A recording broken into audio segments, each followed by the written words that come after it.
Hello hi welcome back to our channel. So today recipe వచ్చేసి గోధుమ పిండి అయితే నేను ఇలా స్వీట్ని అయితే ప్రిపేర్ చేశానండి. సో చాలా ఈజీగా అయితే ప్రాసెస్ అయిపోతుంది. అదేవిధంగా టేస్ట్ అయితే సూపర్ అంటే సూపర్గా ఉంటుందండి. వీడియో కానీ నచ్చినట్లయితే మీరు కూడా ఒకసారి తప్పకుండా ట్రై చేసి నాకు కామెంట్ చేయండి. సో దీనిలోకి అయితే ముందుగా మనమైతే ఒక అరటిపండుని నేను తీసుకున్నానండి. ఈ అరటిపండుని వచ్చేసి ముందుగా మనమైతే పైలు తీసేసి దీన్ని గుజ్జుగా అయితే మనం చేసుకోవాలి. నేనైతే ఒక బౌల్లోకి అయితే తీసేసుకున్నానండి. తీసుకొని దీన్ని చాలా మెత్తగా అయితే గ్రైండ్ చేసేసుకున్నాను. చూసారు కదా, హాఫ్ కప్పు వరకు అయితే వచ్చేసింది. దీనిలో వచ్చేసి నేను హాఫ్ కప్పు వరకు అయితే బెల్లాన్ని అయితే తీసేసుకున్నాను.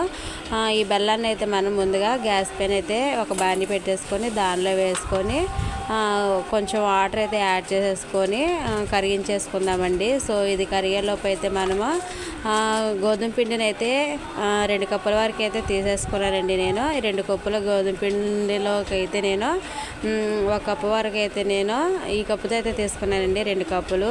దీనిలో వచ్చేసి 1 బనానా అయితే తీసేసుకున్నాను.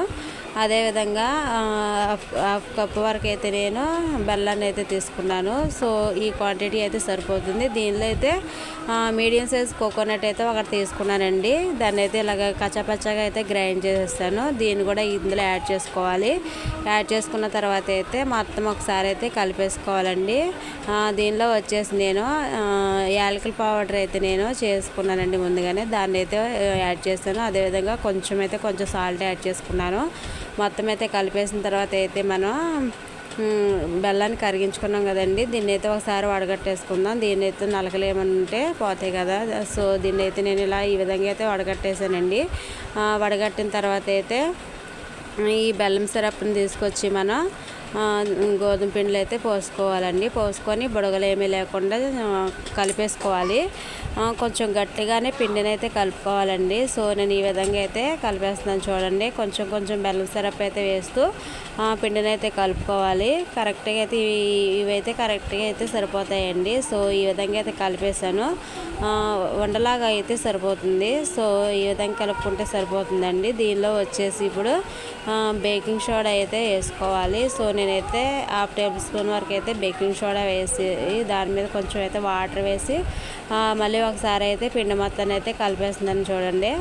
సో ఈ విధంగా అయితే కలిపేసుకొని తర్వాత చేతికి ఆయిల్ రాసేసుకొని కొంచెం ఉండలాగా చేసేసుకోవాలండి.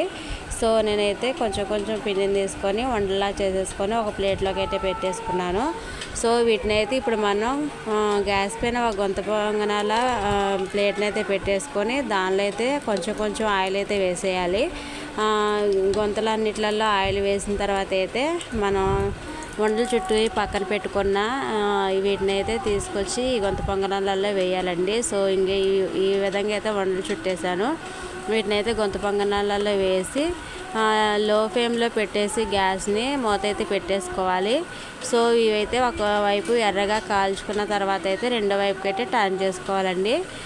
సో నేనైతే ఇప్పుడు ఒకసారి అయితే మూత తీసి చూసేద్దాము. చూడండి, ఒకవైపు అయితే ఎర్రగా కాలిపోయాయి. సో వీటిని అయితే రెండో వైపుకి అయితే టర్న్ చేసేస్తున్నాను.